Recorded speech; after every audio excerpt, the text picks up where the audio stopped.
is count indices with opposite parity. So we have to count all the indices with the opposite parity. So what this question says, let's read the description of this question. So you have a given an integer array nums of length n. So we have an integer array of nums of length n. The score of an index I is defined as the number of indices j such that j in between I and n, where I and j are have different parity. Like if I have even parity, then all j must have odd parity. So if I have odd parity, then all j must have even parity. So for index I, the answer will be the all or odd parity right side that I so return an integer number of length n, where is the score of indices I. So it return a score and the parity. So j must be this side of I. So let's solve this question. So let's try and run this code. So what to say, it's given a nums of 1, 2, 3, 4. So for one arm in right side, how many of has different parity? Like one is a odd parity. This side two numbers have even parity. So like for index 0, there is answer is 2. For 2, for how many have different parity? That is 1. That is on parity. So for 2, that is 1. For 3, in right side only one is present, which has different parity from the 3. So 3 has also 1. But in case of 4, there is no right element. This is the last element in the array. So for 4, there is 0. So as we are looking, this is the answer for this case.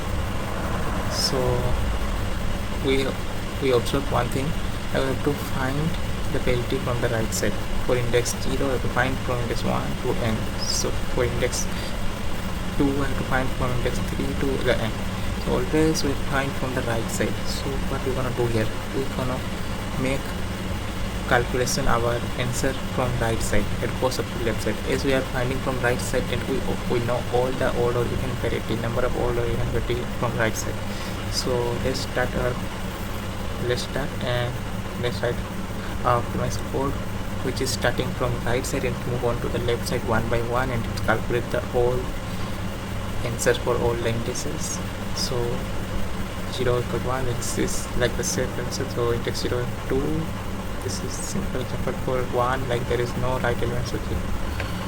So what we observe two things, like we have to calculate odd parity and even parity from right side. So can initialize odd equal to 0 and even also equal to 0, like there is no odd, there is no event, and we can also find int n equal to define construct length, where int n is equal to no int n.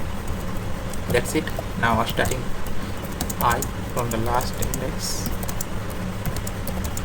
I is equal to 0, I minus. So if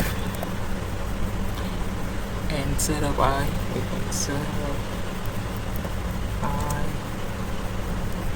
modulo 2, for even parity modulo 2 must be 0. If this is the case, then answer of I is a modulo even parity.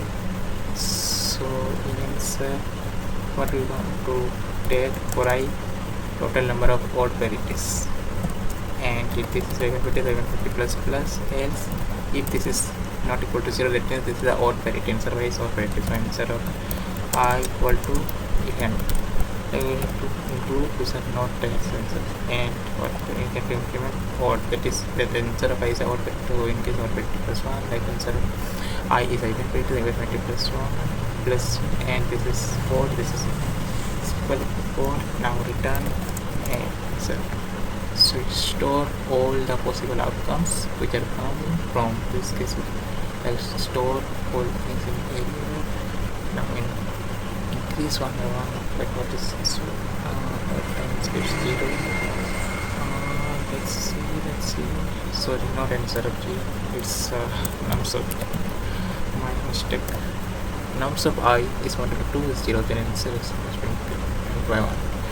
Now let's see. Yes, this is solved test cases. Now let's run our code and submit.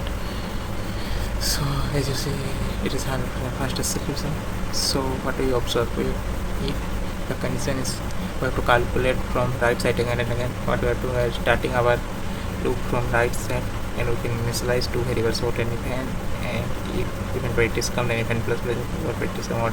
That's the simple code. So the space complexity is big O of 1, but in case of time complexity it is big O of n, as we are traveling n time. So that's it from my side. Thank you for watching. Bye.